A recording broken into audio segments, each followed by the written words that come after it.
আমি যদি আমার ফিগারটাই না দেখাতে পারি তাহলে তো এটা কেমন না, এত কষ্ট করে এর আগে কখনো এভাবে খেলা হয়? ছোটবেলায় আমাকে খেলা নিত না ছেলেরা। খেলাধুলা আগেও করেছি, এক্সপিরিয়েন্স আছে।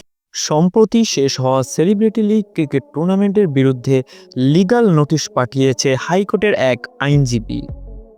সেখানে জানানো হয়েছে অশ্লীলতা ছড়ানোর জন্য এই নোটিশ পাঠানো হয়েছে। সেলিব্রিটি ক্রিকেট লিগের নামে এখানে নারীরা বিভিন্ন ছোটখাটো ড্রেস পরে অশ্লীল অঙ্গভঙ্গি করে থাকে, যার ফলে সমাজে অশ্লীলতা ছড়াচ্ছে। আর এ কারণেই প্রবীর রয় চৌধুরী, গিয়াসউদ্দিন সেলিম, শাম্মী ইসলাম নীলা, মারুফা সহ আরও কয়েকজনের বিরুদ্ধে এই নোটিশ পাঠানো হয়। বলা হচ্ছে প্রায় শতভাগ মুসলিম প্রধান এই দেশে সেলিব্রিটি লিগের নামে বেহায়াপনা করা চলবে না।